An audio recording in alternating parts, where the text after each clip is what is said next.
We are live. Welcome to a late night edition of the CK podcast here on the Basketball Zone Cowbell Kingdom YouTube channel. Today we're talking mostly about Luka Doncic, mostly about Devin Booker, and are the Suns legit? Are they contenders or are they pretenders? Also, Luka Doncic got to stop doing Luka things, man. This dude is magical. He's making buzzer beaters off of one leg now. Incredible stuff. Obviously, y'all know most of the fan base of this channel knows how attached I was to Luka going to the Kings, but I'm over it. Now I just enjoy watching him play and watching him do amazing things for the Dallas Mavericks. It is what it is, man. But also, are they a dangerous 7th seed? Are they going to get that 6th seed?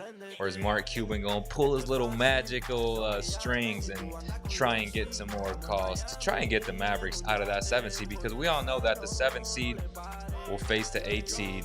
And then if they don't beat the 8th seed, then they have a second shot at it to either face the 9 seed or the 10 seed. So it's extremely dangerous because it's a one-game elimination type thing. It's not a series, but still, whoever faces the Mavericks, they're in for a hell of a game because that team is really good and they're finally starting to hit their stride. They've been hit with injuries, with COVID protocols, with a bunch of stuff. So we'll get into them in a little bit, man. How's everybody doing? Hopefully well. What's up, Tyson? I'm excited, man, for the playoffs. Unfortunately, the Kings probably won't be there for the most part.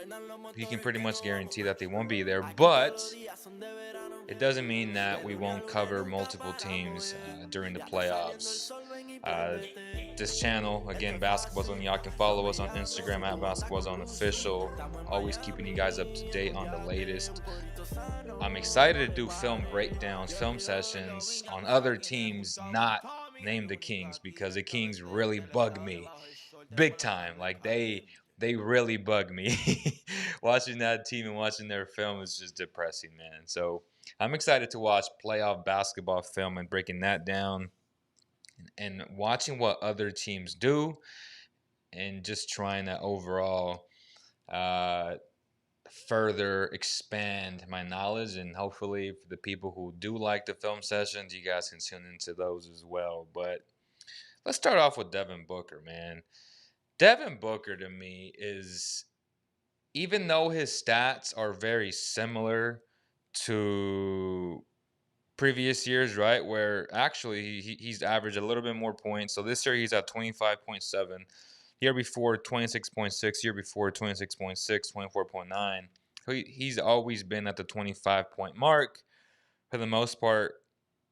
But this year, for whatever reason, I just feel like he's really taking that leadership role, hitting big shots now that they're 40 and 15. He knows when and when not to turn it on. And I think it was cool to see Devin Booker play it last night against the Kings because I saw how they utilized him, how deep the Suns are, and when he needs to go in and close a game and make big shots, he's that man. Now, it's great and it helps a lot to have a guy like Chris Paul who dictates a game, who controls the pace.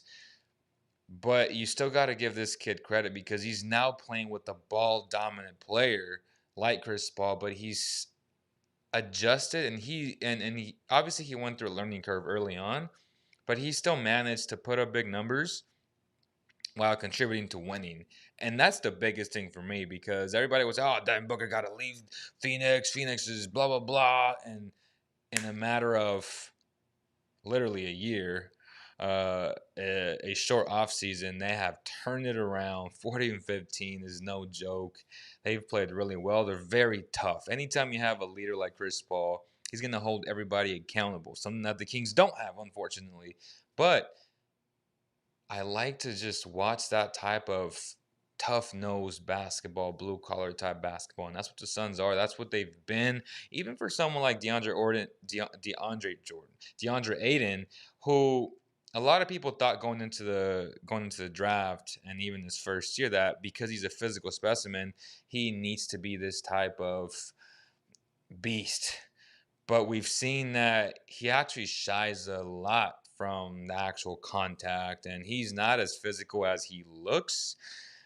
But he has also taken that next step of not being as soft as he was the first few years. I mean, that dude was soft as charming. And now he's being a lot better about it, uh, making bigger shots. Even last night, what I realized is that Chris Paul and Devin Booker, it's a priority for them to get this dude involved and to get him into matchups that are in his favor. And then how are they going to execute that? And get him quality shots. So what I realized was that his mid-range shot has improved vastly, right? And that's going to be big time in the playoffs because you know what they're going to do. They're going to bring a lot of hard hedges on Devin Booker, and they're going to put a long defender on Chris Paul, which we kind of saw yesterday with the Kings, even though the Kings aren't very good and aren't the best example. But those are the type of things that the Suns will face, and DeAndre Ayton needs to be that guy moving forward. Like he needs to be, okay, give me the ball in the paint or at the elbow. Let me do some damage. Do I feel confident in him being that guy? No, but he's more than capable of being that guy. But with that said, though, um, hold up. Okay. Here we go. With that said, I feel like the X factor is Mikel Bridges. This dude is the real deal. A guy who reminds me a lot of Kawhi Leonard in the sense of role optimization. First few years, stay in the corner type, just play hard-nosed defense, be physical with other guys, and he has the length, he has the anticipation skills. He's becoming such a well-rounded player. He's hitting that three-point shot at a high clip, and my gosh, this dude next year, now knowing what I see and knowing what teams know, he could take that next level even when Chris Paul departs. People want to say, oh, well, the Suns gave up X amount. What are they going to do when Chris Paul leaves? They now know how to win, which is extremely important. They now know how to win. They're 40 and 15. They're only going to get better. Devin Booker's only going to get better. Aiden's only going to get better. Yes, Mikel Bridges is only going to get better. So you have to use the Suns as a blueprint for a lot of these bottom feeder teams because they were the laughing stock along with the Kings, right? Along with the Timberwolves. Like these three teams have been the laughing stock of the NBA, of the Western Conference for a long time. And they had the young pieces, they had the good players. They just needed that one dude who was just tough nosed, consummate professional, real leader, and a hell of a basketball player. Like people want to say, "Oh, we need a dog. We need a guy like no." Like being a dog is being a dog like Jimmy Butler, like Chris Paul, all NBA type talent, all NBA type player when it counts the most, and you got to give him credit. That GM deserves a lot of credit, and yes, that owner takes a lot of flack from a lot of people, as Vivek does, and Robert something. I forget his last name. It starts with an S, but to say that, oh, well, you can't win in Phoenix, well, you can't do this. I still remember Draymond saying, D-Book got to leave. And now it's like, damn, how have the tables turned? How have the tables turned? Monty Williams deserves more credit, no doubt. He's bringing that toughness. You can see it in how that team plays. Now, whether or not we always got to, and I hate to say it, we judge coaches in the playoffs. Budenheiser, phenomenal regular season coach, been in the playoffs. He's known to not really understand how to make adjustments. He tries to act way too much like it's the regular season. I remember last year he was against playing Giannis more minutes because this is how we do it. This is how we've won X amount of games. Like, no, bro, like the playoffs, you got to have a short rotation, right?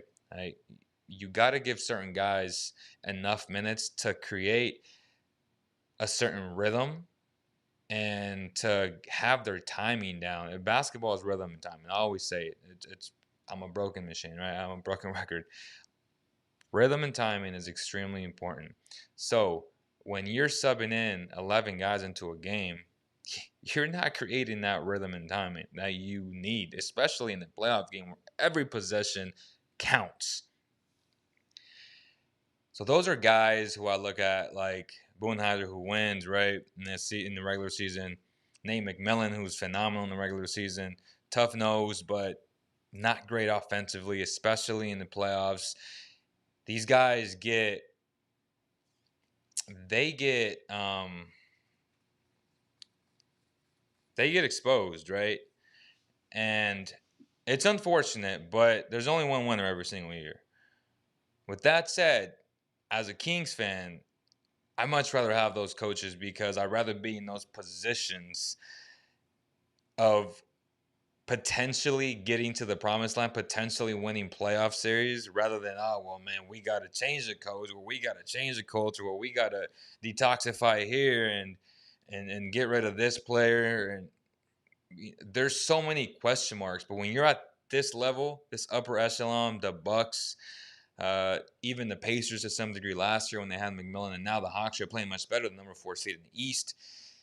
You see what these coaches can do who are very good, like the Tom Thibodeau's, who took a trash Knicks team and they're now very good in the regular season. They're tough-minded, and even though they're not the most talented, they play like the personality of their coach, McMillan, Boonheiser, uh, Tibbs, all these coaches, man, even Monty Williams, right?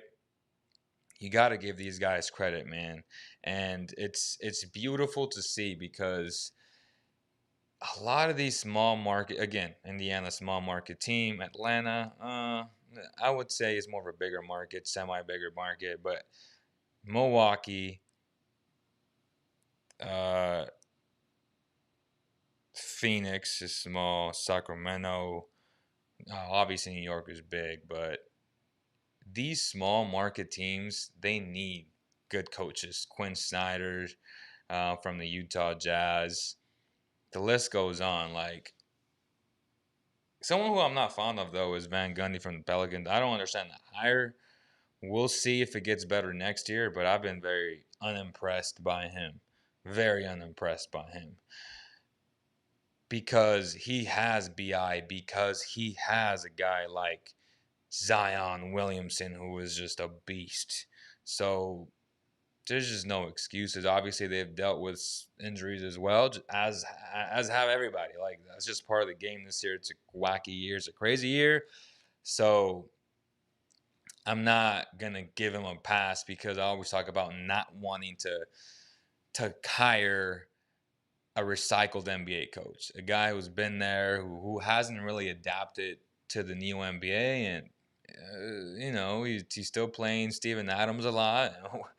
I mean, I hate to say, yes, he's a big body, and they probably lead the league or top 5 in offensive rebounds, but he doesn't offer much more than that, than these little back taps and just being physical. I guess from a toughness perspective, it helps, but if he's your starter, I don't think that's a good thing. I feel like if he came off your bench and played 15 to 20 minutes max, that'd be a lot better, for me at least. And how's everybody doing? Muhammad, Javier, Luka, and Booker being amazing. Also, Randall is a beast right now. So lucky for these 3 teams. If you guys haven't hit that like or subscribe, make sure you do. Either way, the like or dislike, it helps us out a lot. Hopefully a lot of you guys watch this after. I know it's a Friday night. Everybody, a lot of people are out and about, but for the people who watch this after, again, I'm enjoying this basketball season. I'm enjoying the young stars, man. Luka Doncic, Devin Booker, and my guy here on the screen for the Denver Nuggets. Porter Jr. is going to have to be big time without Jamal Murray, who's going to have season-ending surgery. Unfortunately for the Nuggets, they were the team, I feel like, with all the injuries and stuff like that. They were built to make a huge playoff run and potentially this year be that team, right? With Nikola Jokic. potentially being the MVP this season and acquiring a guy like Aaron Gordon along, and you couple that with a kid like this, like Michael Porter Jr. and Jamal Murray, and that depth that team has, and unfortunately, they don't have that no more. They lost their point guard. They lost that flamethrower that can put up 50 in the game. Jokic can do it, no doubt, and I feel like Porter Jr., MPJ, has that ability to put up a lot of points, but is he ready right now? We'll soon find out. This could be his chance to shine, to have a higher usage rate, to take more shots.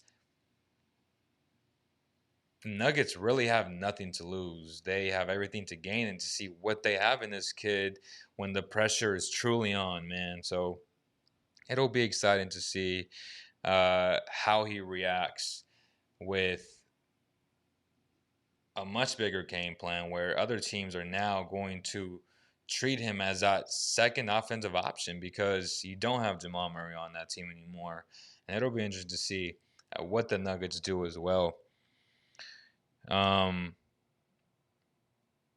Doncic. So this dude hits a one-legged, I don't know, like fade into shot the other night. And that was incredible to me.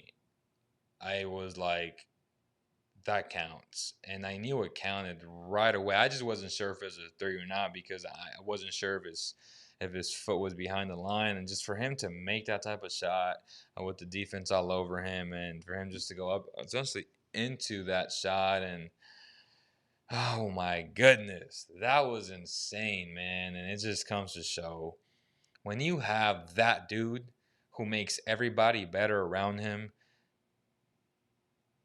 the opportunities that are going to present themselves to you, to your organization, are unlimited because other teams, especially in the social media era, a lot of other teams are watching, a lot of other great players are watching, and when they're out tweeting like, damn, like Luka Magic, oh my God, blah, blah, blah, they know who that dude is. And when free agency comes by, guess what? The Mavericks, because they're in Texas and they have that nice incentive and no state tax, and they have a guy like Luka Doncic, that's always going to help. When you have an owner like Mark Cuban who people know he's willing to spend money to make money, essentially to win championships because they've done it before with Dirk Nowitzki there, then it just helps out so much. And having a guy like that who refs respect, who refs, unlike De'Aaron, who gets whacked in the face and he gets no call, refs will give Luka Doncic calls because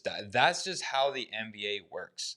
And unfortunately, I've talked about this, and the refs, they're so inconsistent, but they're consistently bad. So I'll give them that. They're consistently bad, and they have no repercussions of anything that they call. So they can throw somebody out, they can dictate a game, and there won't be a fine. There's no accountability. If anything, the NBA and Adam Silver continue just to let these dudes do what they want, and they know there's no repercussions. Yes, their job is difficult. Nobody is saying, but they're compensated very well to be an NBA referee. So when we see stuff like this, when we consistently see missed calls league wide, not just for the Kings, but league wide, you can't help but just nod your head and just say, man, is it time for artificial intelligence?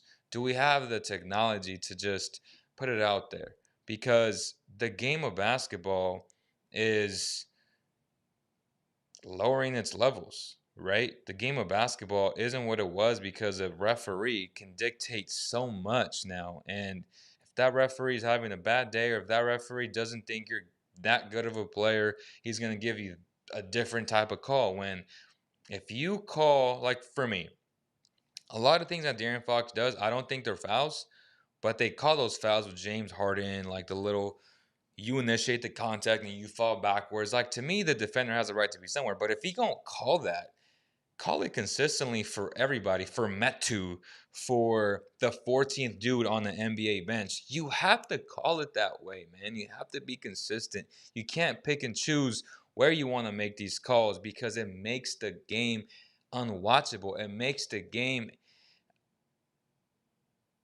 it just puts the fan, even the recreational fan, in a position just to say, man, why am I watching this? So referees, man, they're again, I'm not saying they don't have a tough job. All I'm saying is there needs to be accountability for these dudes because if there isn't, then we will continue to see what we've seen all year long. They only come out with a 2-minute report. They don't come out with an entire game. Okay? So, can you imagine if they got fined for every missed call? Because apparently players get fined for talking back to them. But a lot of the times they're talking back and they're trying to make a point that, hey, dude, like, I got whacked in the head. I got whacked in the face. I got hit across the arm. You need to make this call. So I completely understand the frustration from these NBA players, man. And right now, the referees have too much power and they're dictating results. And I'm not okay with that, man. I am not okay with that. How often does Buddy come and show up to play on the court and sack? How often does Buddy come to show play? Like outside? Like at a park? Or what? The refs are a joke, bro. The refs are a joke for sure. Um, are you asking me about a park? Because I'm not entirely sure. But if you guys want to join the conversation, you guys know the links in the description, and I'll gladly bring you guys in. So just let me know. Let me see. Let me see. Here, let's switch scenes. No. All right. Can y'all see that? So let's move on a little bit to the Kings before we keep talking Mavericks, though. The Kings are struggling finding consistency. What needs to happen? Like, share, and subscribe if you haven't already. Watching that game last night, and I know I haven't. I allowed Ty to do last night's and Javi to do a solo the night before. What I don't get, man, is why the Kings play well. Like, they played well last night, and they played well against the Jazz last week. But they play like crap what was it, 2 nights before that, which was April 8th on my birthday against the Pistons. They play like garbage against the really bad teams. The Pelicans, they get down by a lot of points. There's this mental barricade, right? Like this mental wall right now for the Kings where they don't know when to show up or why to show up. I feel like this team doesn't have a purpose. They don't have a goal because if they did, they would come out with a sense of urgency like the Suns, like against the Jazz, but they're missing that. This team is extremely soft, right? This team needs toughness. And as much as I love De'Aaron, I have to admit it, he needs to set the tone early on from the very jump. He needs to score the ball and he needs to set the tone defensively. The Kings don't have a problem scoring the ball. The Kings score points. It's can De'Aaron play extremely well in the first quarter, and we know he's going to play well in the fourth. Okay, in the second and third, he can kind of regain his energy, right? Defensively, at least. Offensively, he is the offense. Let's be honest. But the first and the fourth quarter are key for me. He needs to set the tone early in the first, and he's obviously going to set the tone in the fourth quarter, which we've seen a lot. But whenever he does, the Kings are down by a lot. And at that point, it's a little bit too late. Obviously, missing free throws, that's a whole separate conversation. They need to hit free throws, right? But that first quarter, he needs to set the tone on both ends of the floor.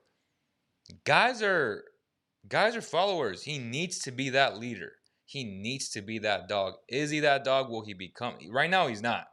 Will he become that dog? I hope so. He's more than capable of being that guy. And someone may say, hey, Leo, he's putting up 30 points. I get it. He's putting up a lot of points. But again, a lot of those points are coming at times where defenses kind of loosen up because they're up by so much. So you got to take all these things into account. And I'm not discrediting anything he's doing because dude's amazing. Guy is a star without question. But for this team to win games, he needs to be that guy. He needs to be that leader. He needs to set that tone. Against the Pistons, you should not, never, and especially knowing his tendencies, knowing how bad of a shooter he is, and Corey Joseph, allow him to score 24 points and play him tight like if he was Buddy Hield, like if he was a lethal shooter. Bro, you got to go under the screen. And I've always said this, if you give any NBA player confidence early on, they're going to come back and they're going to beat you. They're going to whoop you. Why? Because these are professional basketball players, the cream of the crop. Do not allow a guy to gain confidence by playing bad defense, by playing the wrong defense. First and foremost, that's mostly on coaching, but definitely on the players for not recognizing, hey, bro, like I've played with this dude the last 2 years. I know he can't shoot, but yet I'm going to act like he can shoot so he can just beat me off the dribble and blow by me like if he's De'Aaron Fox himself. Come on, man. They need to be smarter about things. Like, I'm tired of watching so many mental breakdowns, and it's not just from Buddy Hield, it's from all these players. Why is Mo Harkless shooting so many threes? Why? I don't get it. Why? Makes no sense at all. Makes no sense at all. Got moms on the stream. What's up, mom? Love you.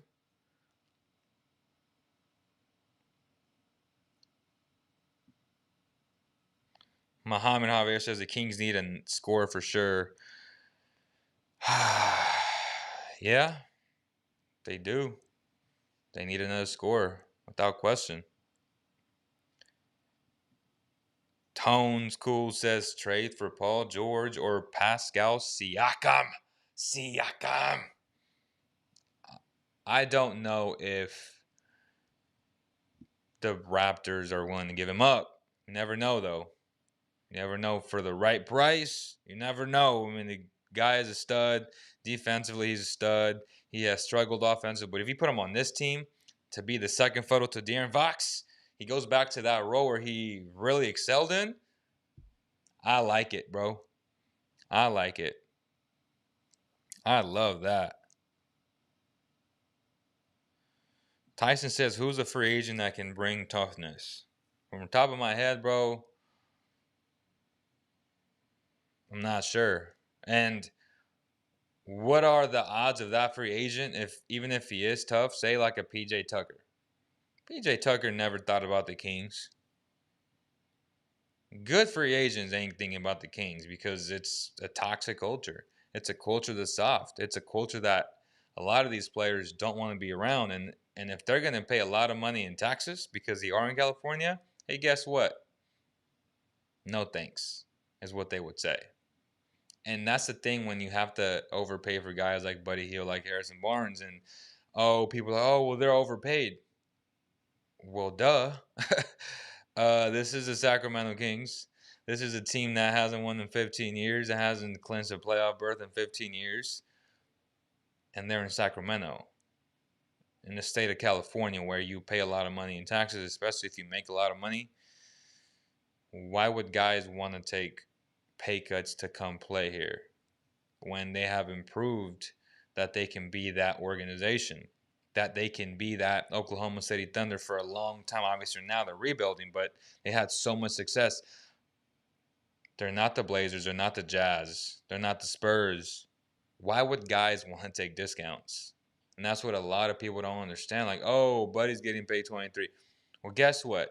Buddy would have taken 18 somewhere else. That's a fact. But when you're in Sacramento, you must pay. It's just the way it is. It's just the way it is. Harrison Barnes would have taken 18 somewhere else too. It's just the way it is, though. Here in Sacramento. And if you don't win, you don't do yourself any favor. It's really that simple. Start winning games and things will change. Perceptions will change.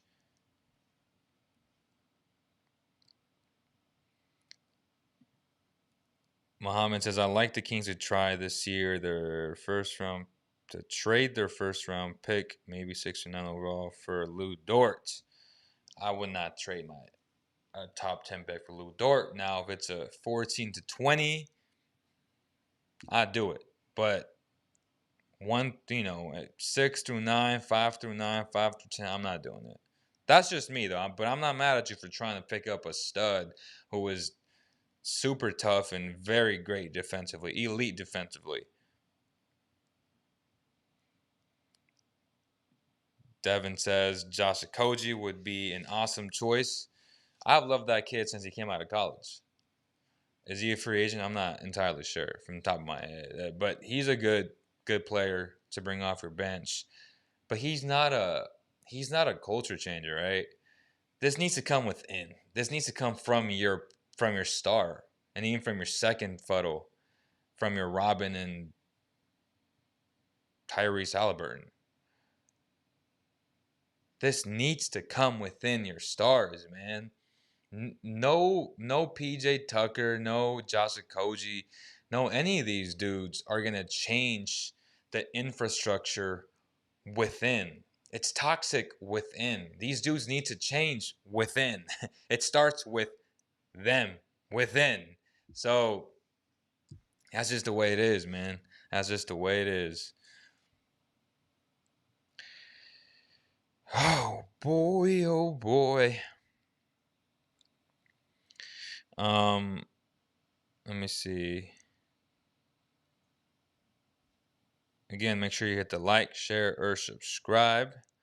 I feel like a lot of people are out, man. Again, to me, Luka Doncic, he's going to make that Maverick team very dangerous. Right now, they're 7th. They're 2 games away from 6th.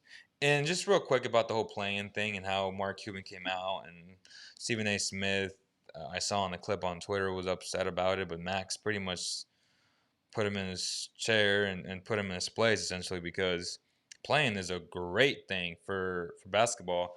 It incentivizes teams to want to finish in the top 6. That's a great thing. Less chances for a star to set out because every game matters now. So if you're a 7 or 8 seed, bust your ass to be a top 6 team. That's simple. And then it gives the other teams a chance to say, you know what, we've had injuries all year long. We always have that one team that got screwed off an injury, or I guess COVID now, and it gives those teams a chance to be dangerous. And now you have all this drama piled up, all this money, all this sponsorship, and this great one elimination game. How is that a bad thing for the NBA? And I just laugh at the people who just try and discredit this, but it's great. If you're an upper echelon team like the Mavericks, right? If you're a top 8 team, try and finish into the top 6. That's simple. That way you don't jeopardize your opportunities, your chances to be in the playoffs, right? Because Mark Cuban is fearful of the Memphis Grizzlies without question, especially how they just barely beat them. Golden State, obviously I wouldn't be scared of them. San Antonio, never know pop. The Pelicans got 2 studs. The Kings, again, like I'm not, like if I'm Dallas, I'm not really worried about these dudes. You know what I mean? Like these teams. But between Memphis, Golden State, San Antonio, the Pelicans, and the Kings, like there isn't that much, there isn't this huge talent deficiency, this talent drop off between these teams. Like any of these teams can beat each other on any given night. That's just the way it is. So the Mavericks, to me, would be in the playing game against Memphis, which would concern me. But if you're that good, what's the problem? Beat them, right? Be on your A game, be locked in for that game, and everything will take care of itself. It's really that simple. So I'm not against this plan. I think it's great. And it just helps the teams who don't want to tank try and make a play and try and give themselves a chance to make the playoffs. So I just think it's good for basketball, period. That's just what I think, bro. Honestly. So all right, more people are commenting. Shane Bobka says, y'all remember when we could have drafted Luka? What a mistake. But What can you do? Okay, let me see, man. What can you do? Kings going to Kings. No doubt, Shane. I ain't mad at you, bro. Monty Williams, Coach of the Year. Suns were 1864 2 years ago. That's crazy, bro. What a turnaround. 40 wins now, bro. 40 wins. 40 and 15. They're a game and a half out of first place. That's crazy.